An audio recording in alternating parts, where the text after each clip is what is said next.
إن الحمد لله نحمده ونستعينه ونستغفره ونعوذ بالله من شرور أنفسنا ومن سيئات أعمالنا من يهده الله فلا مضل له ومن يضلل فلا هادي له وأشهد أن لا إله إلا الله وحده لا شريك له وأشهد أن محمدا عبده ورسوله أما بعد. On remercie Allah subhanahu wa ta'ala pour ses biens et ses grâces et tout ce qu'il nous accorde. Et on lui demande de déverser ses grâces et ses bénédictions sur le prophète Muhammad sallallahu alayhi wa sallam. Alors, nous allons continuer le cadre de notre programme qui est Kitab al-Qisas. Et on va essayer de détailler, Inch'Allah, aujourd'hui, tout ce qui a un rapport avec quoi? Avec le Qisas, Inch'Allah. Alors, l'imam al-Shawkani, rahimahullah, il dit يجب على المكلف المختار على عامد إن اختار ذلك الورثة وإلا فلهم طلب الدية وتقتل المرأة بالرجل ولا عكس والعبد بالحر والكافر بالمسلم والفرع بالأصل لا العكس. Alors l'imam al-Shawkani rahimahullah, il est en train de nous parler déjà ici un peu de manière globale de quoi?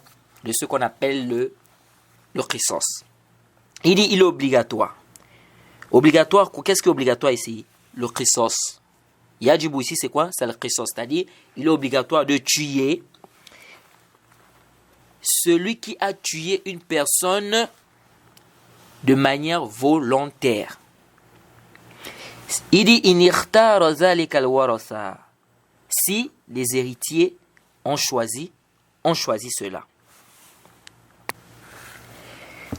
Allah dit dans le Coran, dans la sourate Baqarah, يا أيها الذين آمنوا كتب عليكم القصاص في القتلى الحر بالحر والعبد بالعبد والأنثى بالأنثى فمن عفي له من أخيه شيء فاتباع بالمعروف وأداء إليه بإحسان ذلك تخفيف من ربكم ورحمة فمن اعتدى بعد ذلك فله عذاب أليم ولكم في القصاص حياة يا أولي الألباب لعلكم تتقون.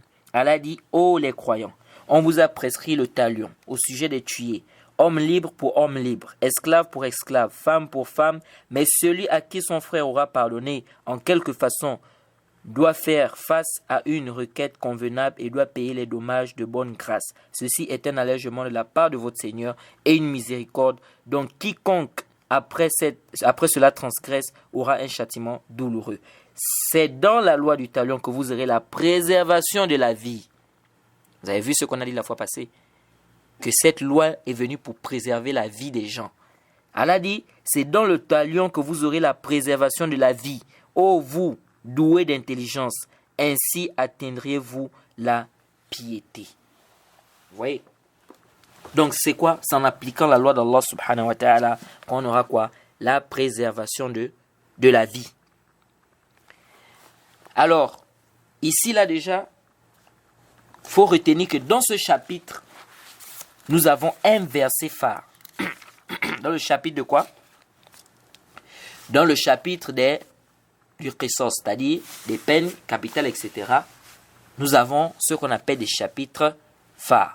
Vous savez, dans chaque chapitre dans l'islam, il y a toujours un verset, un dalil, je veux dire un dalil phare. Il y a toujours un dalil qui est le dalil phare. Dans les ablutions, il y a un dalil que, c'est-à-dire tu ne peux pas parler des ablutions sans parler de ce verset ou de ce dalil dans le Coran. Ya ayyuhal ladzina amanu idza qumtum ila as-salat faghsilu wujuhakum wa aydiyakum ila al-marafiq wamsahu bi ru'usikum wa arjulakum ila al-ka'bayn.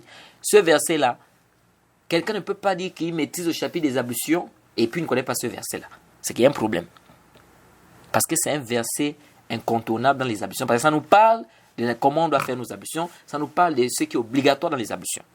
Vous voyez? Donc, dans chaque chapitre, comme ça, il y a des versets comme ça. Donc, dans le chapitre de qisas, des peines capitales, etc., il y a un verset phare que, en tant que musulman, tu dois connaître. Et c'est ce verset-là qu'on va essayer de détailler maintenant. Inch'Allah, on va voir les ahkam qui tournent autour de ce verset.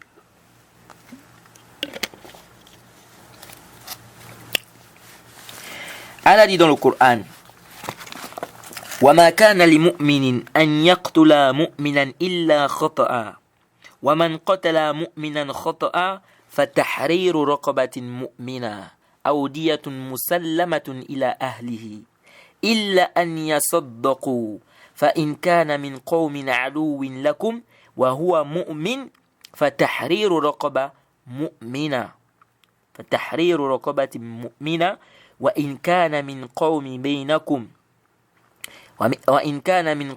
بينكم وبينهم ميثاق فدية مسلمة إلى أهله وتحرير رقبة مؤمنة فمن لم يجد فالصيام الشهرين متتابعين توبة من الله وكان الله عليما حكيما. Ça, c'est le verset phare dans ce chapitre. Quelqu'un qui dit qu'il veut comprendre ce chapitre-là, ou bien il veut expliquer aux gens ce chapitre-là, il doit comprendre ce verset-là. Même s'il n'a pas mémorisé totalement, mais au moins il doit comprendre qu'est-ce qu'il est dans ce verset, quelles sont les sentences qu'on retire de ce verset. Allah dit, traduction rapprochée, c'est Surat Nisa au verset 92, il n'appartient pas à un croyant de tuer un autre croyant, si ce n'est par erreur. Quiconque tue par erreur un croyant, qu'il affranchisse alors un esclave croyant, et remette à sa famille le prix du sang, à moins que celui-ci n'y renonce par charité. Mais si le tué appartenait à un peuple ennemi à vous, et qu'il soit croyant, qu'on affranchisse alors un esclave croyant. S'il appartenait à un peuple auquel vous êtes liés par un pacte, qu'on verse alors à sa famille le prix du sang, et qu'on affranchisse un esclave croyant. Celui qui n'en trouve pas les moyens, qu'il jeûne 2 mois d'affilée pour être pardonné par Allah, Allah est omniscient et sage. Et Allah continue dans le verset en bas en disant وَمَنْ يَقْتُلْ مُؤْمِنًا مُتَعَمِّدًا فَجَزَاؤُهُ جَهَنَّمَ خَالِدًا فِيهَا وَغَضِبَ اللَّهُ عَلَيْهِ وَلَعْنَهُ وَأَعَدَّ لَهُ عَذَابًا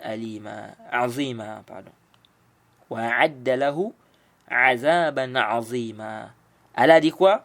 Et quiconque tue intentionnellement un croyant, c'est-à-dire volontairement, sa rétribution alors sera l'enfer. Quiconque tue intentionnellement un croyant, donc volontairement un croyant, sa rétribution sera quoi? L'enfer, pour y demeurer éternellement. Allah l'a frappé de sa colère, l'a maudit et lui a préparé un énorme châtiment. Subhanallah. Regardez un peu tout ça qu'Allah met à celui qui fait quoi? Qui tue un croyant volontairement. Premièrement, c'est l'enfer. Deuxièmement, éternellement. Troisièmement, il sera frappé par la colère d'Allah. Quatrièmement, il est maudit. Et Allah a préparé pour lui encore un châtiment énorme. Subhanallah. Tout ça, 5 choses pour toi seul. Et ici, là, quand Allah dit éternellement ici, ça ne veut pas dire que quelqu'un qui a tué, parce que les savants ici ils ont débattu sur le sens du verset, certains savants ont dit, celui qui tue un croyant, en pensant que c'est halal de le faire, ça c'est le kufr. Donc le verset s'applique à celui-là. C'est-à-dire que celui qui va tuer un croyant en pensant que c'est halal, c'est celui-là qui va passer éternellement où? En enfer, c'est-à-dire c'est un kafir. Parce que si un musulman croit que c'est halal de tuer un autre musulman comme lui, c'est halal, sans raison valable, c'est halal, son sang est halal, ça c'est le kufr. Parce que le prophète a dit que le sang du musulman est quoi? Est sacré. Et on a interdit de tuer le musulman sauf dans les haqq ou bien dans ce qui est venu dans la législation. Et d'autres savants dit non. Ici là, khalidan ici, ça veut dire quoi? Ça veut dire qu'il va passer mukthtawil, c'est-à-dire qu'il va passer beaucoup de temps en enfer. Mais ça ne veut pas dire qu'il sera éternellement en enfer parce qu'Allah n'a pas dit khalidan fiha abada. Si elle avait dit fiha abada, là on devait dire oui, c'est éternellement, c'est-à-dire qu'à jamais. Oui, mais par contre, ici, quand il a dit khalidan fiha seulement, ici ça veut dire qu'il va passer un grand temps en enfer, mais ça ne veut pas dire qu'il va rester là-bas éternellement. Ala kulli hal, prenez seulement la règle qui est générale, c'est que tant que le musulman n'a pas fait le kufr akbar, ou bien le shirk akbar, il fait quoi? Il pourra sortir de quoi? De l'enfer. Bref, ici là, ce qui nous importe, c'est quoi?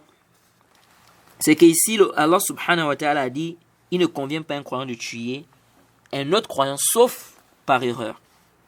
Sauf quoi? Par erreur. Et il dit, celui qui va tuer un croyant par erreur, qu'est-ce qu'il doit faire? Ici, il doit libérer un esclave. Pas n'importe quel esclave, un esclave croyant. Donc, premièrement, si quelqu'un tue une autre personne par erreur, il doit libérer quoi? Un esclave croyant. Et comme j'ai dit, ce n'est pas un problème de pays de charia ou pas pays de charia. Deuxièmement, il doit faire sortir le prix du sang qu'il doit donner à la famille de celui qui l'a tué. Il doit donner le prix du sang à la famille de celui qui l'a tué. Le Allah dit sauf si c'est-à-dire que la famille, ils ont décidé de laisser. Parce que ici, ça c'est le droit de la famille. C'est le droit de quoi? De la famille. C'est-à-dire que la famille a le droit de prendre ce qu'on appelle la dia. La dia, c'est quoi? C'est le prix du sang que tu vas payer. Et on va voir ça, on va détailler ça, Inch'Allah, sans chameau, etc. La famille peut dire qu'on ne veut pas, on te pardonne. Ils ont le choix. Ils peuvent dire, on te pardonne ce que tu as eu à faire, il n'y a pas de problème. Donc, Allah dit, sauf s'il pardonne, c'est-à-dire que sauf si la famille pardonne. Et Allah dit que si c'est-à-dire que les parents là, ce sont des ennemis, ce sont vos ennemis, et qu'il est croyant, qu'est-ce que Allah dit? Il faut quoi? Libérer seulement un esclave croyant. Et si ce sont la famille, par exemple, on a un contrat ensemble, on a signé un pacte, qu'est-ce qu'il faut faire? Il faut donner la dia, c'est-à-dire quoi? Il faut ici donner le prix du sang. Et il faut libérer un esclave croyant. Et Allah dit, celui qui ne trouve pas quoi? L'esclave croyant là. Celui qui ne trouve pas, il doit jeûner 2 mois d'affilée. Mumtaz, qu'est-ce qu'il faut retenir de tout ça? On retient ici de ce verset, premièrement, que nous avons 3 catégories de personnes ici. Nous avons un musulman dont les parents sont musulmans. Nous avons un musulman dont les parents sont des mécréants, ils combattent l'islam. Il faut bien suivre ici. Et nous avons un autre musulman dont les parents sont seulement c'est-à-dire qu'ils ne combattent pas l'islam et on a signé des pactes avec eux. Je ne sais pas si vous saisissez. On a 3 catégories de personnes ici. Première catégorie ici, les parents musulmans. Si on tue un musulman, qu'est-ce qu'on doit faire? Par erreur, il faut bien préciser. Parce qu'on va voir qu'il y a le meurtre. Les meurtres sont de 3 types. On va détailler ça. On a le qatl amd, on a le qatl khata et on a le qatl shibh amd. C'est-à-dire, on a le meurtre volontaire, on a le meurtre involontaire et on a le meurtre semi-volontaire. Et on va détailler ça, Inch'Allah, tout ça. Mais ici, nous sommes là sur le meurtre involontaire, donc par erreur.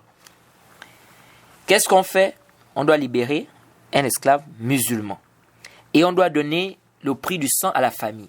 Sauf si la famille, même ils ont dit qu'on ne veut pas le prix du sang. Maintenant, si on ne trouve pas l'esclave, qu'est-ce qu'on fait? On fait le jeûne de 2 mois d'affilée. Et on va aussi détailler ça, 2 mois d'affilée là. Ça, c'est la première catégorie. Deuxième catégorie, on a des gens qui combattent l'islam. Ils font quoi? Ils combattent l'islam. Ceux-là, Allah a dit quoi? On doit libérer l'esclave. Mais Allah n'a pas parlé ici de la dia. C'est-à-dire que Allah n'a pas parlé ici du prix du sang. Ça veut dire quoi? Ça veut dire que si on tue un musulman par erreur, ou bien un non-musulman par erreur, ici là, si sa famille, c'est des gens qui combattent l'islam, ils n'ont pas de prix du sang. On ne leur donne pas de prix du sang. Je répète, on a tué un musulman, ou bien un non-musulman, qui est zimmi, ou bien mu'ahad. Zimmi, c'est-à-dire que il donne la jizya, par exemple, ce non-musulman-là. Ou bien c'est un non-musulman dont on a signé des contrats, des pactes de non, c'est-à-dire qu'on ne doit pas se faire la guerre, par exemple. S'il arrive maintenant qu'un musulman l'a tué par erreur, et que sa famille, c'est des koufars qui combattent l'islam, ils n'ont pas de prix du sang à avoir. Donc ici, qu'est-ce qu'on fait? il va seulement libérer. Il va seulement libérer un esclave croyant. S'il n'y a pas, il va seulement jeûner 2 mois, qu'on appelle ça, 2 mois d'affilée. Troisième catégorie, ce sont des gens avec qui on a signé des pactes de... Par exemple, on a dit non, c'est-à-dire pas de guerre entre nous. C'est des pactes qu'on a signés. Et que un de leur famille est par exemple mort. Ici, on fait quoi? On donne le prix du sang. On libère un croyant. Maintenant, si on ne peut pas, c'est-à-dire que celui qui a fait l'acte, et on va voir, parce qu'on va voir que c'est toutes ces choses-là. Bon, le kafara, le jeûne, au moins on sait que c'est lui qui va faire le jeûne. Maintenant, libérer l'esclave, ou bien le sang, le prix du sang, qui va donner le prix du sang? On va voir que c'est la famille qui va donner le prix du sang. Mais bref, ce n'est pas d'abord notre débat ici, parce que ça, on va parler de ça dans les diyat, Inch'Allah. Ici, ce qu'il faut seulement retenir, c'est les 3 catégories de personnes là. Donc, on retient que les gens qu'on va tuer, si on tue quelqu'un par erreur, il y a 3 catégories de personnes. Une catégorie de personnes, premièrement, c'est un musulman, ses parents sont musulmans. Ici, on a 3 choses à faire. Libérer l'esclave, payer le prix du sang et faire le jeûne de 2 mois d'affilée. De l'autre côté, on a un groupe, ils combattent les musulmans. Ceux-là, qu'est-ce qu'on fait? On ne donne pas, ils n'ont pas de prix du sang. Ici, on libère seulement l'esclave et puis on fait le jeûne de 2 mois d'affilée. C'est-à-dire que celui qui a tué par erreur, quand j'ai dit ici on, c'est-à-dire celui qui a tué par erreur, il fait le jeûne de 2 mois d'affilée et il libère quoi? L'esclave. Et puis, troisième catégorie, on a ceux dont on a signé des pactes. Ceux-là, on leur donne le prix du sang. Ils ont aussi, il y a l'esclave aussi qu'on doit libérer, l'esclave croyant qu'on donne. Maintenant, si on ne trouve pas l'esclave croyant, on fait quoi? Le jeûne, 2 mois d'affilée. Donc, dans tous les trois, nous avons l'esclave qui doit être libéré et nous avons quoi? Et nous avons les 2 mois de jeûne. Dans tous les 3, ça ne bouge pas. Maintenant, là où il y a le problème, c'est au niveau de quoi? Le prix du sang. C'est là où ça change. Je ne sais pas si vous saisissez. Alors, donc, ça, c'est concernant celui qui va tuer quelqu'un par erreur. Maintenant, les savants parlaient ici de la sagesse. Pourquoi est-ce que les non-musulmans qui combattent les musulmans, là, on ne doit pas leur donner le prix du sang? Ici, les savants ont dit, c'est tout simplement parce que si on leur donne 100 chameaux, le prix du sang, c'est quoi? C'est 100 chameaux. Et on va détailler tout ça, Inch'Allah. Regardez tous ces biens qu'on va leur donner là. Et ils sont en train de combattre les musulmans. Qu'est-ce qu'ils vont faire de ces biens-là? Ils vont se servir de ces biens-là pour combattre les musulmans. Vous avez un groupe de mécréants qui vous combattent. Maintenant, vous leur donnez encore le prix du sang, donc 100 chameaux, etc. Ou l'équivalent. Mais qu'est-ce qu'ils vont faire de ces biens ou de cet argent-là? C'est évident qu'ils vont continuer à vous combattre avec cela. Donc, c'est parmi les sagesses aussi. C'est parmi quoi? Les sagesses. Donc, ça, c'est pour le meurtre involontaire. Donc, par erreur. Et on va détailler, Inch'Allah, parce qu'on n'a pas fini. On va voir c'est quoi le meurtre volontaire, c'est quoi le meurtre involontaire, c'est quoi le meurtre semi-volontaire. C'est venu dans un hadith de Amr ibn Shu'aib an abihi an jaddihi. Le hadith est un hadith authentique, hadith Hassan, rapporté par Tirmizi, Ibn Majah, Ahmed et bien d'autres, où le prophète Mohammed sallallahu alayhi wa sallam a dit, hadith authentifié par le Cheikh Al-Albani rahimahullah et bien d'autres, il dit man qatala mu'minan muta'ammidan دفع إلى أولياء المقتول فإن شاءوا قتلوا وإن شاءوا أخذوا الدية وهي 30 حقة و30 جزعة و40 خلفة وما صالحوا عليه فهو لهم وذلك للتشديد العقل.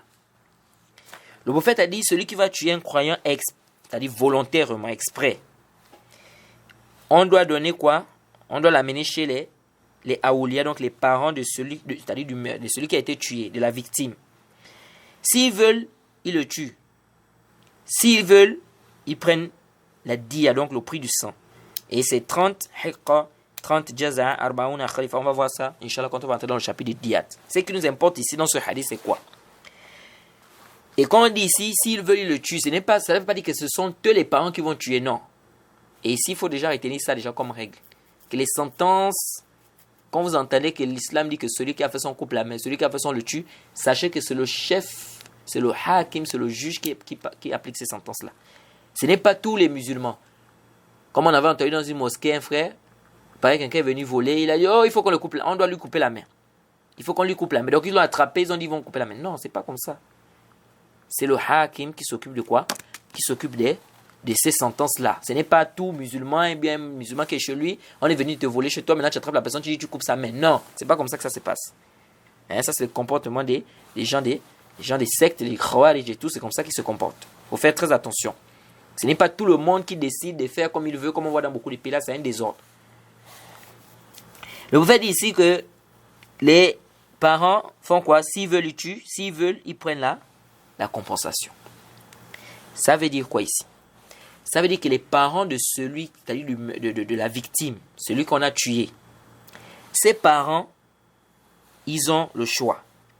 Soit ils décident qu'on tue celui qui a tué leur parent. Par exemple, on a une famille, on a tué leur fils. Ils ont le choix. S'ils veulent, celui qui a tué leur fils là, ils demandent qu'on le tue. Ou s'ils veulent, ils disent non, on ne veut pas qu'on te tue, mais on veut le prix du sang. Qui est sans chameau, on va détailler ça. Ou bien, s'ils veulent, ils pardonnent. S'ils veulent, ils font quoi? Ils ne prennent ni le prix du sang, ni le dia. Ni le prix du sang, ils ne tuent pas. C'est-à-dire, on ne le tue pas et on ne prend pas aussi le prix du sang. Donc, ils pardonnent tout. Ça, c'est ce qu'on appelle le meurtre volontaire. Donc, le meurtre par erreur, on ne tue pas. Je répète, le meurtre par erreur, on ne tue pas. C'est-à-dire, si quelqu'un a tué une autre personne par erreur, involontairement, on ne le tue pas. Mais qu'est-ce qu'il doit faire? Il doit donner quoi? Le prix du sang, comme on a dit, sans chameau. À qui? À la famille. Et on va voir aussi qui doit donner ça. Est-ce que c'est lui? Est-ce que c'est sa famille? On va détailler ça, Inch'Allah. Mais il doit donner ça à qui? Il doit donner à la famille de la victime, de celui qui est mort là, sans chameau. Et il doit libérer quoi? Un esclave. S'il ne trouve pas, l'esclave, il fait quoi? Le balil de ça, c'est que il jeûne 2 mois d'affilée. Ça, c'est pour celui qui a tué involontairement. Celui qui tue, et comme on avait déjà fait avec le tafsilat déjà, par rapport aux familles, si c'est des familles qui combattent l'islam, si c'est des musulmans ou quoi, on a déjà détaillé. Maintenant, on a maintenant celui qui tue quelqu'un volontairement. Celui qui tue quelqu'un comment? Volontairement. On dit ici, là, c'est la famille du défunt qui ont le choix. S'ils veulent, ils disent, on le tue. Et on va même voir qu'il faut qu'ils soient tous unanimes qu'on doit le tuer. Je répète, il faut qu'ils soient tous unanimes. S'ils commencent à diverger, d'autres disent on pardonne, d'autres disent non, on le tue, ils ne se sont pas mis d'accord. Ici, là, ils sont obligés de prendre quoi? Ce qu'on appelle la dia. C'est-à-dire, ils vont prendre le prix du sang ici. On ne peut plus le tuer ici. Je ne sais pas si vous saisissez. C'est-à-dire, il faut que toute la famille, là, ils soient tous d'accord qu'on le tue. Si seulement il y a un, par exemple, ils sont à 5 dans la famille, on a tué leur frère. Et 4 disent, on le tue. On tue celui qui a tué notre frère. Nous, ce qu'on a décidé, c'est qu'on le tue. Maintenant, il y a une personne parmi eux qui dit non. Moi, je vois qu'on doit lui pardonner, quoi. Qu'est-ce qui se passe ici? Ici, là, on ne peut plus le tuer. Ici, maintenant, qu'est-ce qu'il faut faire? Ici, ils vont maintenant prendre quoi? Le prix du sang. Parce que le prix du sang, et c'est pas le contraire. Le prix du sang, lui, ça ne tombe pas. Ça peut tomber sur quelqu'un, mais ça ne peut pas tomber sur tout le monde. C'est-à-dire que si, par exemple, ils sont à 5, et qu'ils ont tous décidé de prendre le prix du sang, et il y a un qui dit non, moi, je ne veux pas prendre le prix du sang, je ne prends rien. Lui, on enlève sa part. Mais les autres prennent quoi? Ils prennent toujours le prix du sang. Donc, c'est différent avec le qatl. C'est-à-dire le fait de le tuer. Parce qu'ici, on ne peut pas partager ça. Vous voyez? Donc, si une personne seulement de la famille déjà n'est pas d'accord ici, c'est khalas, on ne peut plus le tuer ici. Qu'est-ce qui se passe? On fait ce qu'on prend le prix du sang. Et bien évidemment, on va aussi détailler ça parce que là encore, il faut encore voir si parmi les gens qui doivent intervenir, on va voir ça, il y a un enfant dedans et l'enfant là n'est pas âgé, on doit attendre que cet enfant là grandisse pour qu'il donne son avis, etc. Bref, on va détailler ça, c'est pas encore là, on n'est pas encore arrivé là-bas. Maintenant ici, il faut retenir une chose. Les savants ont débattu. Celui qui tue volontairement, est-ce qu'il a l'expiation à faire comme celui qui tue par erreur? Je ne sais pas si vous saisissez. On a dit ici que celui qui tue par erreur, il a quoi? Il a d'abord la dia, donc le prix du sang qu'il doit donner, qui est quoi? 100 chameaux, ou bien il doit libérer l'esclave. Et il a l'expiation à faire. L'expiation, c'est quoi? 2 mois d'affilée. L'expiation, c'est quoi? 2 mois d'affilée de jeûne. Ça, c'est pour qui? Celui qui tue par erreur. Maintenant, celui qui tue volontairement, est-ce que lui aussi, il a l'expiation à faire? Les savants ont divergé sur ce cas-là. Donc, comme je disais, c'est une divergence. Certains ont dit, il doit faire quoi? Il doit faire l'expiation. D'autres disent non, comme l'imam Ahmed. Mais ce qui est juste, c'est que, ar-rajih, c'est quoi? C'est que ici, là, il n'y a pas d'expiation pour lui. Celui qui a tué quelqu'un volontairement, il n'y a pas d'expiation. Parce qu'ils ont voulu faire le qiyas ici. Ils ont dit, Allah a mis l'expiation pour celui qui tue par erreur. Quelqu'un qui va aller tuer quelqu'un par erreur, Allah dit quoi? Qu'il doit faire, il doit libérer un esclave. S'il ne trouve pas, il doit jeûner. Donc il y a l'expiation pour lui. Il dit, ça veut dire que si on a mis l'expiation pour celui qui tue par erreur, donc celui qui tue exprès, mimbab aoula, a fortiori, on doit aussi lui demander de faire l'expiation. Mais هذا القياس ليس بالصحيح. هذا القياس ليس بالصحيح. Ça, c'est pas un qiyas qui est sahih. Pourquoi c'est pas un qiyas sahih? Je ne sais pas si... je pense qu'on a déjà détaillé ça dans nos cours, quand on faisait un peu les cours sur le commerce, etc. Bref, on a dit que la illa, salasati anwa. La illa est de 3 types. Parce que c'est quoi le qiyas d'abord? Ça aussi, il faut comprendre ça. Le qiyas, quand on dit l'analogie, le qiyas, l'analogie, c'est quoi? On dit ilhaq al-fara' bil asl li'illatin jami'atin baynahuma. Le qiyas, c'est le fait qu'on prenne l'origine, ou bien le fait qu'on prenne la branche, qu'on l'assimile à l'origine à cause d'une même cause. Il faut que j'explique encore avec des exemples parce que là c'est compliqué. Le qiyas, c'est quoi? On a par exemple un texte ici qui interdit une chose à cause d'une chose bien précise. Mais on a une autre chose qui a la même cause que cette chose. Mais on n'a pas un texte pour ça. Qu'est-ce qu'on fait? Étant donné qu'ils ont la même cause, donc on fait l'analogie ici. On dit comme ça c'est interdit à cause de ça. Et comme ça c'est la même cause, donc c'est aussi interdit. Ça on appelle ça l'analogie.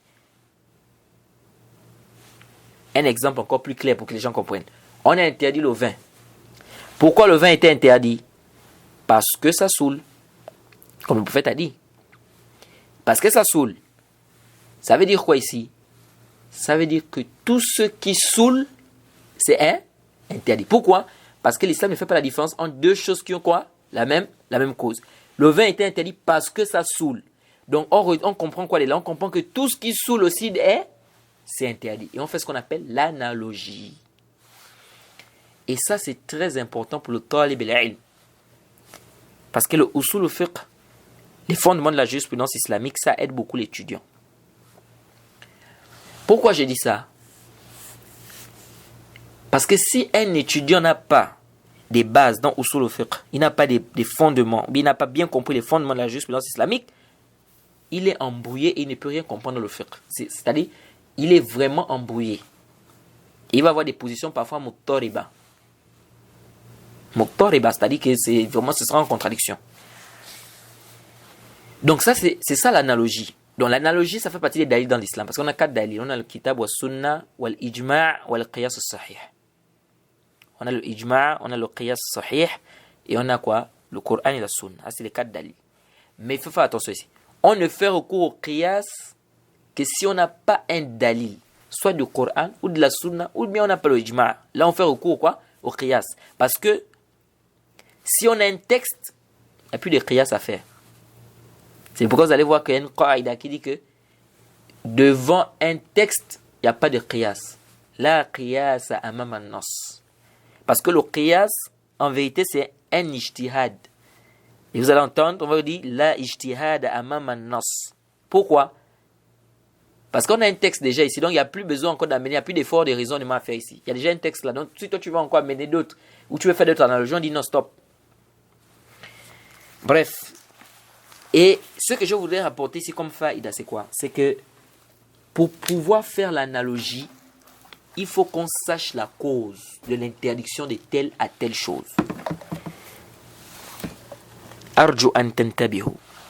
Et je pense qu'on avait même déjà détaillé ça dans les premiers cours de quoi? De Tahara là-bas. Lorsqu'on a parlé des impuretés. Et on a parlé de la bête, comment on appelle ça? Les crottins des animaux, etc. Là, on avait parlé de ça. Pour qu'on fasse le qiyas, pour qu'on fasse l'analogie, il faut qu'on sache la cause de l'interdiction. Parce qu'on a dit quoi? Que le qiyas, il faut qu'ils aient la même cause. Mais ils ne peuvent avoir la même cause que si on sait d'abord la cause de la première chose qui a été interdite.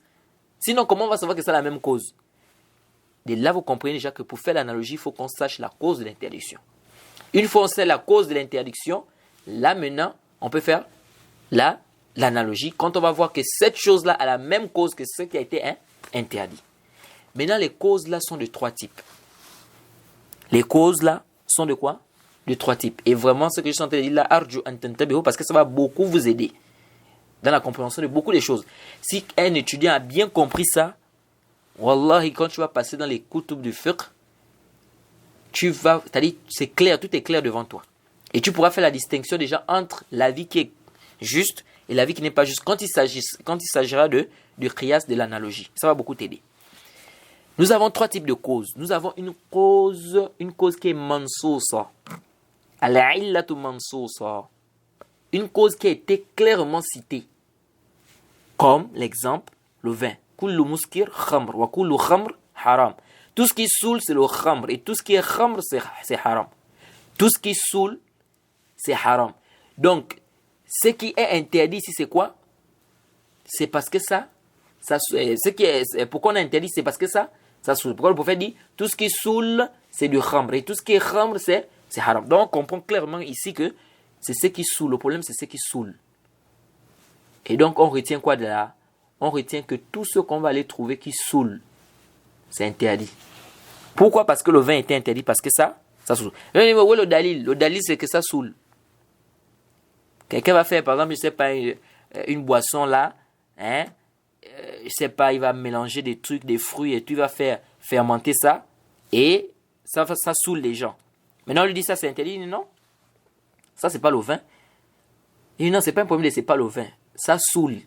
Et tout ce qui saoule, c'est quoi? C'est haram. Pourquoi? Parce qu'on a interdit le vin, parce que ça saoule. Donc, on va faire l'analogie avec tout ce qui saoule. Ça, c'est illatul mansousa. Même si Ibn Hazm, il débat sur ça, il dit non, ici, en fait, c'est même pas mansousa. C'est même pas que. Et ici, là, c'est le qiyas. Lui, il voit même pas qu'ici, c'est le qiyas. Il dit, parce que ici, c'est le nos. Ici, c'est le nos, c'est pas le qiyas. Ala kulli hal. Nous avons une illa mansousa, premièrement. Deuxièmement, nous avons ce qu'on appelle une illa qui est zahira. Illatun zahira. C'est-à-dire, nous avons une illa, une cause qui est apparente.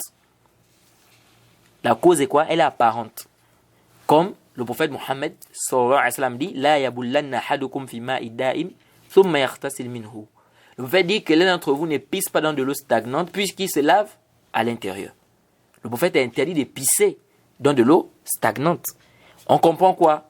On comprend que le prophète interdit de pisser pour éviter de quoi? De gâter l'eau.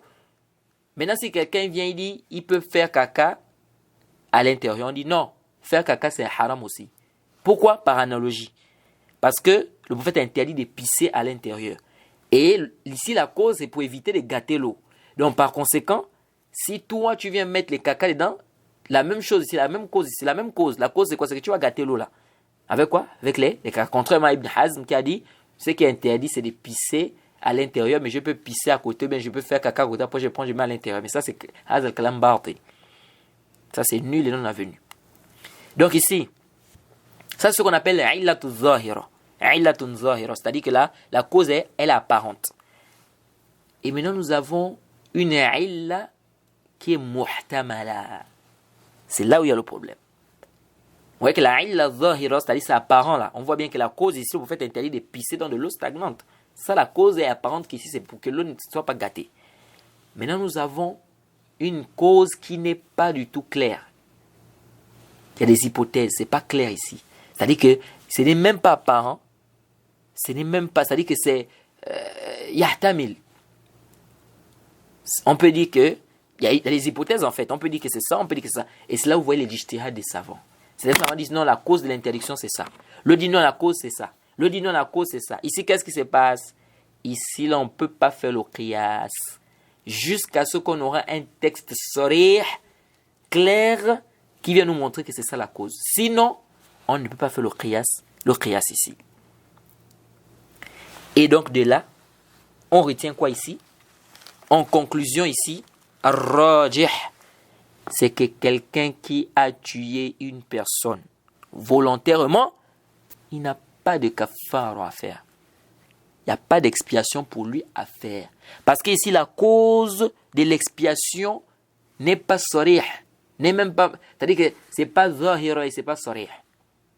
Pourquoi le prophète, pourquoi Allah a demandé à celui, c'est-à-dire que celui qui a fait qui a tué une personne involontairement de faire l'expiation? Pourquoi? Et lorsque Allah a parlé ici de celui qui a tué volontairement, il s'est tué sur l'expiation. Puisqu'il a dit, quand il a parlé de celui qui a tué par erreur, il a parlé de l'expiation. Mais lorsqu'Allah a parlé en bas de celui qui a tué volontairement, il n'a pas parlé d'expiation. En bas du verset, il n'a pas parlé d'expiation. Donc ce qui est juste, c'est quoi? C'est qu'il n'a pas d'expiation. Celui qui tue volontairement, c'est deux choses que les parents vont faire, ou trois choses. Soit ils vont le tuer, c'est-à-dire ils vont demander qu'on le tue, ou ils vont prendre le prix du sang, ou bien, troisièmement, ils font quoi? Ils pardonnent s'ils veulent pas pardonner. Et ici, quand Allah a dit de faire sortir comme esclave, un esclave croyant. Un esclave croyant ici, c'est quoi? Un homme ou bien une femme? As-sahih ar-rajih, c'est les deux. C'est am, c'est général ici. Quand Allah dit dans le Coran de faire sortir un esclave croyant comme compensation et comme expiation, ici, là, il n'a pas précisé si c'est l'homme ou bien c'est la femme. Ça veut dire quoi? Ça veut dire que ça reste général. Et ça, c'est aussi une règle qui est importante, qu'il faut retenir. Ça va vous aider dans les usul. Que le texte qui est général, on n'a pas le droit de le spécifier si on n'a pas un dalil qui vient spécifier. Un texte qui est général, ça reste général. Allah a dit un esclave croyant. Donc, il n'a pas précisé un homme ou une femme. Donc, ça veut dire qu'ici, là, qu'est-ce qui se passe? Si tu fais sortir une femme croyante, esclave, il n'y a pas de problème. Tu fais sortir un homme croyant, esclave, il n'y a pas de problème. Alors, un autre problème ici, c'est quoi? C'est que Allah dit faman lam yajid fasiyam shahrin mutatabi'ain. Celui qui ne trouve pas, il doit jeûner quoi? 2 mois d'affilée. Ici, là, les savants maintenant ont débattu. Celui qui va rompre 2 mois d'affilée, ça veut dire qu'il ne doit pas rompre. Celui qui va rompre par erreur, je dis même par erreur, avec une excuse. Par exemple, c'est la fête. Vous savez que le jour de la fête, c'est interdit de jeûner. Ou bien la femme qui est en menstrue. Les menstrues arrivent. Vous savez qu'elle ne doit pas jeûner. Ou bien quelqu'un qui voyage. Il ne doit pas jeûner. Qu'est-ce qu'il fait? On a dit 2 mois d'affilée. Mais ici, là, il a coupé. Celui qui a voyagé, il a coupé. Celui qui a fait la fête, il a coupé. La femme en menstrue, elle a coupé. Qu'est-ce qui se passe ici? Ici, là, c'est un khilaf. Certains savants disent, s'il rompt par excuse, il continue, il ne reprend pas le jeûne à zéro. Et d'autres ont dit non, il doit recommencer le jeûne à zéro. Et c'est ce qui est juste. Ce qui est juste, c'est quoi? Il doit recommencer le jeûne à zéro. Pourquoi? Parce que Allah a dit fasiyam shahrain mutatabi'ain. Il n'a pas dit ici, Allah a dit 2 mois d'affilée. Et il n'a pas fait la spécificité. Il n'a pas dit celui qui a l'excuse, il peut rompre. Maintenant, celui qui vient, qui apporte un dalil, qui dit que mais celui qui rompt par excuse, il n'y a pas de mal, il ne recommence pas, on va dire le dalil. Parce qu'ici, on a dit 2 mois d'affilée. Or, ici, quand tu coupes, c'est d'affilée ou c'est pas d'affilée? C'est pas d'affilée. Sauf que les savants qui ont pris cet avis, ils ont dit ceci. Ils ont dit, on fait la différence entre l'excuse qui dépend de toi et l'excuse qui ne dépend pas de toi. Je prends un cas. La femme en menstrue. Ce qui est sûr, c'est que la femme en menstrue, chaque mois au moins, elle a ses menstrues. Elle a au moins les menstrues une fois par mois. Donc ça veut dire que cette femme-là va forcément et toujours avoir les menstrues. Celle-là, qu'est-ce qu'elle fait? Les savants disent ici, celle-là, elle n'a pas de problème. Elle continue. Mais une excuse dont la personne c'est-à-dire il a le choix dans ça. Par exemple, la fête. Tu sais très bien que si tu commences à jeûner, là, tu veux faire 2 mois d'affilée, la fête va arriver, donc tu seras obligé de rompre. On te dit non, repousse ton jeûne. Repousse ton jeûne. C'est pas si vous c'est la même chose pour le voyage. Tu sais que tu veux jeûner 2 mois d'affilée, ici, là, mets d'abord le voyage à côté. Ou bien repousse le voyage, ou bien voyage d'abord, maintenant après, tu fais quoi? Ton jeûne, 2 mois d'affilée. Wallahu ta'ala a'lam. Et on a dit qu'il est permis à la famille de ceux qu'on a tués ou de celui qu'on a tué qui peuvent pardonner, n'est-ce pas? Ils peuvent pardonner. Mais ici, là, il y a un point que je veux rappeler qui est très important. C'est que si la famille du défunt, ils ont décidé de pardonner, c'est haram pour eux de revenir sur ça. Je répète, si la famille du défunt, ils ont décidé qu'ils pardonnent, ils ont dit, bon, on ne veut pas le prix du sang, on ne te tue pas aussi, on pardonne. C'est fini, il est interdit pour eux de revenir encore sur ça. Il y a encore peut-être après, on a changé d'avis, tu nous donnes le prix du sang. C'est haram. C'est pourquoi quand Allah a dit, فَمَنِ اعْتَدَ بَعْدَ ذَلِكَ Allah dit فَمَنِ اعْتَدَ بَعْدَ ذَلِكَ فَلَهُ عَذَابٌ أَلِيمٌ. Qu'est-ce qu'Ibn Abbas a dit dans le Sahih al-Bukhari lorsqu'il a expliqué ce verset? Il a dit quoi? فَمَنِ اعْتَدَ بَعْدَ الْعَفْوِ أَوْ دِيَ فَلَهُ عَذَابٌ أَلِيمٌ. C'est-à-dire, quand Allah subhanahu wa ta'ala a dit ici dans le verset, et quiconque après cela, c'est-à-dire quiconque après cela transgresse aura un châtiment douloureux. Transgresse ici, Ibn Abbas a dit, c'est-à-dire quiconque après avoir pardonné ou après avoir machin, il revient encore là dessus, il aura un châtiment douloureux. Donc par conséquent, si les parents du défunt, ils ont décidé de pardonner, c'est haram pour eux, je répète bien, c'est haram pour eux encore de revenir après pour dire, bon on a changé d'avis maintenant, on veut le meurtre, on veut plutôt qu'on le tue, ou bien on veut quoi? On veut le prix du sang. Et comme on a dit là-bas en haut, que si par exemple on a tué quelqu'un, et que cette personne-là, ses parents, ils combattent l'islam, on a dit, ils n'ont pas quoi? Ils n'ont pas de prix du sang, on ne doit pas leur donner le prix du sang. De la même manière qu'Allah s'est tué sur le prix du sang là-bas, puisqu'on a pris ce daï là-haut, qu'ils n'ont pas le prix du sang, parce qu'Allah n'a pas cité le prix du sang ici. Pour ceux-là dont les gens, pour ceux-là qui combattent l'islam, parce qu'Allah a dit فَإِنْ كَانَ مِنْ قَوْمٍ عَدُوٍّ لَكُمْ وَهُوَ مُؤْمِنٌ فَتَحْرِيرُ رَقَبَةٍ مُؤْمِنَةٍ. Il n'a pas parlé ici du prix du sang. Vous voyez? Et on a compris de là que quoi? Qu'ils n'ont pas de prix du sang. De la même manière qu'Allah se tue ici, c'est de cette même manière qu'Allah se tue. Pourquoi? Pour celui qui tue quoi? Volontairement. Allah n'a pas dit qu'il a d'expiation à faire. Donc on ne doit pas venir attribuer, on ne doit pas venir donner ce que Allah subhanahu wa ta'ala n'a pas fait quoi? N'a pas donné comme sentence. Maintenant, celui qui ne peut pas jeûner. On a parlé ici de quoi? On a parlé ici de celui qui a tué par erreur. On a dit qu'il doit donner le prix du sang. Il doit libérer l'esclave. S'il n'y a pas, il fait 2 mois d'affilée de jeûne. Maintenant, s'il ne peut pas jeûner, il fait comment? Par exemple, il a une maladie incurable qui lui empêche, par exemple, de jeûner. Qu'est-ce qu'il fait? Certains savants ont dit qu'il doit nourrir 60 pauvres. Parce qu'ils ont fait le qiyas, ils ont fait l'analogie entre le kafarat zihar avec le kafarat al-qatl. Kafarat zihar, c'est-à-dire celui qui dit à sa femme que tu es comme le dos de ma mère, etc. Que Allah là-bas a parlé de quoi? Qu'il doit donner un esclave, il doit libérer un esclave. Sinon, il doit faire quoi? Il doit jeûner. S'il ne peut pas, il doit nourrir 60 pauvres. Donc, ils ont fait l'analogie, ils ont dit, donc celui-là aussi, qui tue par erreur, s'il ne peut pas faire le jeûne, il doit nourrir 60 pauvres. Et d'autres savants disent non, al-qiyas batil. Et c'est ce qui est juste. Ce qui est juste, c'est quoi? C'est que celui qui a tué par erreur, s'il ne peut pas jeûner, khalas. Il ne peut rien faire. Wattaqullaha mastata'tum.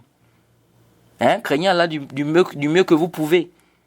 La yukallifullahu nafsan illa wus'aha. Allah n'impose pas une âme ce qui est au-dessus de ses capacités. Il ne peut pas jeûner ici, il fait comment? Il reste comme ça. Il reste comme ça. Et on ne peut pas faire l'analogie ici. Pourquoi?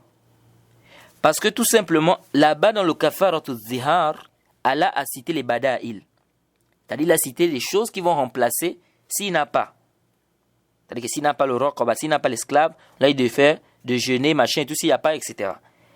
Par contre, dans le khata, dans le meurtre là-bas, celui qui tue par erreur, Allah n'a pas rappelé les bada'il. Allah a parlé de quoi? Il a parlé de l'esclave qu'il doit libérer et il a parlé de quoi? Du jeûne. S'il a dit, s'il ne trouve pas l'esclave, il jeûne.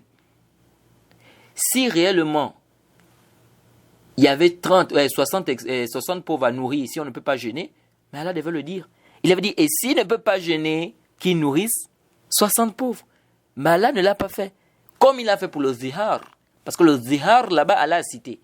Que s'il ne peut pas, il fait quoi? Il nourrit 60 pauvres. Mais ici, Allah n'a pas cité. S'il y avait ça, Allah devait citer. Et puis, ça c'est le bab de Dima. Ça c'est un chapitre qui a un rapport avec le sang des gens. C'est différent de zihar. Il faut faire attention. Et puis, quand Allah a parlé du zihar, il a dit seulement de libérer un esclave. Il n'a pas précisé croyant ou pas croyant. Par contre, dans le meurtre, Allah a dit quoi? De libérer un esclave croyant. Il a mis un qaid. Et ça, vous devez retenir ça, qu'al-quyud yajibu i'tibaruha kama huwa muqarrar fil usul. C'est-à-dire que les textes qui sont venus spécifier un point, on doit prendre en considération cette spécification. Ça a été spécifié, on doit prendre ça en considération. Donc ici, là, Allah a clairement dit un croyant, un esclave croyant. Donc tu dois libérer un esclave croyant, pas un esclave mécréant. Ça a été bien précisé, un esclave croyant. Par contre, dans le kafaratu zihar, Allah n'a pas dit tu dois libérer un esclave quoi? Croyant. Il a simplement dit tu dois libérer un esclave. Donc c'est général. Donc il n'a pas précisé que ce soit croyant ou que ce soit un mécréant. Donc ici, là, ce qui est juste, wallahu ta'ala a'lam, c'est quoi? C'est qu'il n'y a pas d'analogie à faire parce que les deux choses sont différentes. Là-bas, au zihar, Allah a parlé d'un esclave croyant. Il a parlé d'un esclave. Ici, là, il a parlé d'un esclave croyant. Et là-bas, il a mis un qaid sur le kafar de celui qui va tuer involontairement. Allah a dit quoi? Ici, là, Allah subhanahu wa ta'ala a mis un qaid. C'est-à-dire qu'il a précisé ici que c'est quoi? Il doit jeûner s'il ne trouve pas l'esclave qui est croyant. Par contre, là-bas, ce n'est pas le cas. Il n'a pas précisé. Pour le zihar. Le zihar, il n'a pas précisé là-bas. Et plutôt pour le qat, pardon. Pour le qat, il n'a pas précisé qu'il doit nourrir 60 pauvres. Par contre, pour le zihar, il a précisé qu'il doit nourrir combien? 60 pauvres. Donc, il y a déjà une grande différence entre les deux. Donc, on ne peut pas faire quoi? On ne peut pas faire l'analogie ici. Et puis aussi une mas'ala que les gens doivent aussi comprendre ici. Maintenant, on a dit ici, on va voir ça, Inch'Allah. Si un groupe de personnes, ils se sont mis, ils ont tué quelqu'un. Ils sont peut-être à 10. Ils sont à 10 et tous, ils ont tué une personne. On fait comment? Est-ce que chacun d'eux va donner le prix du sang? Et est-ce qu'on va les tuer chacun d'eux? Ou bien c'est une seule personne qui va donner le prix du sang? Ou bien comment? Qu'est-ce qui se passe? On va détailler ça, Inch'Allah. Mais ce que je voudrais dire ici, c'est quoi? C'est si quelqu'un, par exemple, a payé une personne pour tuer une autre personne. Quelqu'un, c'est pas lui qui va tuer, mais il paye quelqu'un, il dit, bon, je te donne de l'argent, mais je veux que tu tues tel. Et cette personne va tuer. Est-ce que ici, là, celui qui a donné l'argent, il doit aussi être tué? Ou bien c'est celui qui est parti tuer qui doit être tué? Ici, là, ce qui est juste, c'est quoi? C'est que celui qui a donné l'argent, ici, on ne le tue pas. Comment ça? Oui, on ne le tue pas. Pourquoi? Parce que ce n'est pas lui qui a tué. C'est vrai, c'est lui qui a donné l'argent. Mais qui a tué ici? C'est-à-dire qui a commis l'acte? C'est celui qui a pris l'argent pour aller tuer. Ça, c'est important de comprendre ça. Lui, il a payé, oui, il a été une cause, il est responsable. Mais ce n'est pas lui qui a tué. Celui qui est parti tuer, c'est qui? C'est celui qu'on a donné là, l'argent. Donc lui, là, c'est vrai, il a le péché d'avoir fait ce qu'il a eu à faire. Mais ici, là, celui qu'on va tuer, c'est qui? c'est celui qui a pris l'argent et qui est parti tuer de ses propres mains, c'est celui-là qu'on va prendre et qu'on va faire quoi? Qu'on va tuer. Et il y a aussi un autre point, c'est les médecins. Ici, on est en train de parler de quelqu'un qui tue une personne involontairement, donc par erreur. Maintenant, les médecins, nous avons les médecins là dans les pays. Tu rentres en opération. C'est un médecin. Après, par erreur, tu meurs dans l'opération. Ou le médecin a fait une erreur, tu es mort. Est-ce que ici, le médecin là, il doit payer le prix du sang? Ça, c'est une question. Tu rentres en salle d'opération, le médecin rentre avec toi, et il fait l'opération, mais il y a une erreur qui se passe là-bas, qui se glisse et tout, et tu meurs. Est-ce que le médecin là doit payer le prix du sang?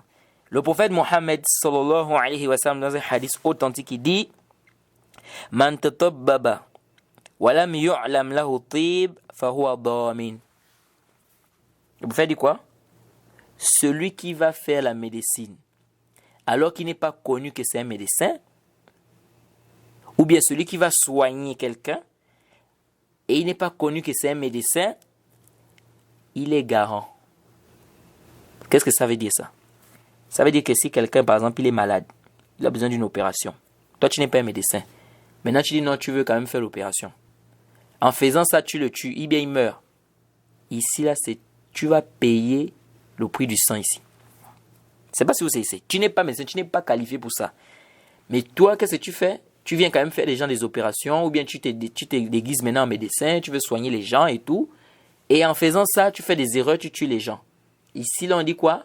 Tu dois payer le prix du sang. Et ça rentre dans quoi? Dans le qatl khata. Ici, ça rentre dans quoi? Dans le meurtre, quoi, hein? Involontaire ici. Et lui, là, il donne le prix du sang, il fait l'expiation qu'on a dit, parce que ça rentre dans quoi? Dans le qatl khata. Qu'est-ce qu'on comprend de ce hadith? On comprend de ce hadith le mafhoum mukhalafa de ce hadith, c'est que si quelqu'un est reconnu que c'est un médecin, il est qualifié pour ça, et que par erreur ou par malheur, il fait une erreur dans son opération, donc quoi? La personne meurt, il ne paye pas le prix du sang. Il ne paye rien. Un médecin, il est qualifié, c'est un médecin. Maintenant, on t'amène en salle d'opération, le médecin fait une erreur. C'est-à-dire, c'est pas de machin, il a fait une erreur. Et tu meurs. Ici, là, il ne paye pas le prix du sang. Sauf s'il a été prouvé qu'il a fait ça exprès, ou bien qu'il a vraiment, il y a eu une négligence de sa part, peut-être. Mais sinon, il a pris toutes les précautions et tout, mais ça n'a pas marché, tu es mort, l'opération a fait que tu es mort. Ici, on n'a pas dit non, mais si on l'avait pas opéré, même il ne devait pas mourir. Hein, pourquoi vous, le médecin, vous avez voulu l'opérer, vous savez que ces opérations-là, souvent, ça ne marche pas et tout. Là, tout ça, c'est un kalam batil. Donc ici, là, on peut comprendre le mafhoum de ce hadith, là, comme les savants disent, c'est qu'un médecin qui fait des opérations aux gens et tout, si les gens meurent pendant l'opération ici, il ne paye pas le prix du sang. Alors, on revient ici ce que l'imam Shawkani nous dit ici, dit yajibu ala al-mukallaf al-mukhtar al-amid in ikhtara zalika al-waratha wa illa falahum talab ad-diya. Et on a déjà expliqué ici, il dit quoi? Que celui qui a tué volontairement doit quoi? On doit le tuer si les parents du défunt le veulent. Et sinon, ils ont le droit de choisir de demander le prix du sang. Et ici, rapidement, on va rappeler que le meurtre est de 3 types. Le meurtre est de quoi? Est de 3 types. Nous avons ce qu'on appelle qatl amd, le meurtre volontaire. Le meurtre volontaire, c'est quoi? Il y a 2 conditions qui doivent être réunies ici pour qu'on parle de meurtre volontaire. Première condition, il faut l'intention. Il faut que la personne ait l'intention de tuer cette personne-là. Deuxième condition, il faut qu'il utilise un moyen qui le plus souvent tue. Je répète, 2 conditions pour qu'on dise que quelque chose c'est un meurtre volontaire dans l'islam. Premièrement, il faut le qasd. Il faut l'intention. Il a l'intention de tuer tel. Deuxièmement, il faut qu'il utilise un moyen qui le plus souvent, ça tue. Un exemple, quelqu'un prend le couteau, il enfonce ça à quelqu'un au cœur. Ça, on dit ça c'est un meurtre volontaire. Parce que tout le monde sait qu'un couteau, tu enfonces ça à quelqu'un au cœur, c'est la mort. Ça, c'est connu. Vous voyez? Donc ici, on parle de quoi? de meurtre volontaire. Deuxièmement, on a al-khata, qatl khata, le meurtre involontaire, donc par erreur. C'est le contraire du meurtre volontaire. Donc les deux conditions qu'on a citées là-bas, on ne doit pas les retrouver dans le meurtre involontaire. C'est-à-dire qu'ici, il ne doit pas avoir quoi? Il n'a pas d'intention, il ne voulait pas tuer la personne. Et il a utilisé un moyen que le plus souvent, ça ne tue pas quelqu'un. C'est-à-dire le plus souvent, ce moyen-là ne tue pas quelqu'un. Donc, première condition dans le meurtre involontaire, pourquoi on dit que c'est un meurtre involontaire? Premièrement, il n'a pas voulu le faire. Deuxièmement, il faut que le moyen qu'il utilise là soit un moyen qui le plus souvent, ça ne tue pas. Je prends un exemple. Quelqu'un qui met à l'autre un coup de poing au nez. Le plus souvent, même s'il y a des cas rares, mais le plus souvent, quand on met quelqu'un un coup de poing, il ne meurt pas. Il peut peut-être se blesser au nez, il peut se casser le nez, il peut tomber, vous voyez. Mais mourir, c'est très rare. Vous voyez, quelqu'un, parce qu'on t'a mis un coup de poing, tu es mort, c'est très rare. Mais ça peut arriver, mais le plus souvent, ça n'arrive pas. Donc ici, on comprend qu'ici, c'est un meurtre quoi? Involontaire, c'est-à-dire c'est par erreur. Parce que le plus souvent, quand on met quelqu'un un coup de poing, il ne meurt pas. Et c'est comme ce qui s'est passé avec Moussa, vous connaissez. Moussa, on dit que c'était quelqu'un de très fort, le prophète Moussa, alayhi salam. Il était très fort. Et il a mis à cet homme-là quoi? Le coup de poing et il est mort. C'était par erreur. Un coup de poing seulement, il est mort. C'était par erreur. Vous voyez? Mais le coup de poing, de manière générale ou bien le plus souvent, ça ne fait pas quoi? Ça ne tue pas. Et ensuite, troisièmement, on a shibhul amd. Shibhul al-amd. Bien, quand le shibhul al-amd. C'est-à-dire le meurtre semi-volontaire. Le meurtre semi-volontaire. C'est quoi le meurtre semi-volontaire? C'est-à-dire que ça ressemble à un meurtre volontaire. Quand on dit semi-volontaire, ça veut dire que c'est comme un meurtre volontaire. C'est comme s'il a fait ça exprès. Mais en vérité, ce n'est pas un meurtre semi-volontaire. Ça là, il y a aussi deux conditions. C'est quoi? C'est que celui qui a tué là, il ne voulait pas tuer la personne. Mais sauf qu'il a utilisé un moyen qui yahtamil. C'est-à-dire qu'il a utilisé un moyen qui, ce moyen-là peut tuer comme ça peut ne pas tuer. Ça peut tuer comme ça peut ne pas tuer. Là, on parle de meurtre quoi? Là, on parle de meurtre semi-volontaire. Un exemple, c'est que quelqu'un prend par exemple un caillou. Un caillou, par exemple, il lance ça à quelqu'un. Le caillou là, ça peut tuer comme ça peut ne pas tuer. Vous voyez? Donc, le moyen qu'il a utilisé, c'est un moyen qui, ça peut tuer comme ça peut ne pas tuer. Là, on parle de meurtre semi-volontaire. Donc, ça, c'est la différence entre les trois catégories de meurtre. Donc, il y a des meurtres, c'est clair que ça, c'est le meurtre volontaire. Parce que l'objet que tu utilises, c'est clair. Quelqu'un prend un couteau et un fusil. Il se met devant quelqu'un, il fusille la personne au niveau du ventre. On ne peut pas dire non, c'est une erreur ici. Parce que ici, l'arme, on sait que quand tu pointes ça devant quelqu'un, tu tires. Si c'est prouvé qu'il a tiré, bien évidemment. C'est pas que non, quelqu'un l'a poussé à faire ça ou bien... Non, ça c'est autre chose là-bas. Il a tiré comme ça. On ne peut pas dire que ça c'est par erreur. Hein? Ou bien quelqu'un prend un couteau. Maintenant il vient, il enfonce ça à quelqu'un au cœur comme on a dit. On ne peut pas dire qu'ici là, ça c'est un meurtre par erreur. Non. Vous voyez, parce que d'abord l'objet qu'il a utilisé, l'endroit où il a frappé, et puis là, les signes montrent clairement que c'est quoi? Que c'est un truc qui est volontaire. Et ici, quelqu'un peut poser la question de savoir. Il peut dire, mais on a dit l'intention, il faut qu'il y ait l'intention. Comment nous, on va connaître son intention, si il voulait tuer ou pas tuer? Ici, là, les savants disent, c'est pas les qara'in. C'est pas les indices. C'est par quoi? Par les indices. C'est-à-dire qu'il y a des indices qui nous montrent que ça, c'était son intention. C'est comme je viens de dire tout de suite. Quelqu'un tout de suite, hein, il va aller prendre un couteau et il vient, il enfonce ça à la personne au cœur. Bien enfoncé, hein. Tout le couteau, il enfonce son cœur. Après, il dit non, je ne voulais pas. Ici, on dit abadan. Ça, là, c'est un meurtre volontaire. Même s'il dit dans sa bouche que ce n'est pas un meurtre volontaire. C'est-à-dire, on ne va même pas prendre sa parole là. Il va même se fatiguer de dire que non, je ne voulais pas faire ça. Ici, là, on dit ça, c'est un meurtre volontaire. Donc, c'est par rapport au qara'in qu'on va détecter que c'est un meurtre volontaire. C'est-à-dire par rapport aux indices qu'on va détecter que c'est un meurtre volontaire ou un involontaire. Et les savants se sont tous mis d'accord qu'il y a deux types de meurtres. Le meurtre involontaire et le meurtre volontaire. Ça, c'est ittifaq. Maintenant, ils ont divergé sur la troisième catégorie de meurtre, le meurtre semi-volontaire. Est-ce que réellement ça existe, oui ou non? Certains savants ont dit non, nous n'avons que deux catégories de meurtre. Le meurtre volontaire et le meurtre involontaire. Pourquoi? Parce qu'ils disent que c'est ce que le Coran a cité. Le Coran n'a cité que le meurtre volontaire et le meurtre involontaire. Et d'autres savants ont dit non, il y a trois catégories de meurtre et c'est ce qui est juste. Il y a trois catégories de meurtre. Le meurtre volontaire, le meurtre involontaire et le meurtre semi-volontaire. Et le dalil, c'est que c'est venu dans les Sunan Abi Daoud que le prophète Mohammed sallallahu alayhi wa sallam, il a dit qatlu amd wa shibhu l'amd ou shibhi l'amd, et il a cité ce qu'il faut faire sortir comme dia, comme prix du sang. Il a dit le meurtre volontaire et le meurtre involontaire, hadith authentique, les Sunan Abi Daoud, authentifié par Cheikh Albani et d'autres. Donc, ça nous prouve ici qu'il y a une autre catégorie de meurtre qu'on appelle le meurtre semi-volontaire. Je ne sais pas si vous voyez.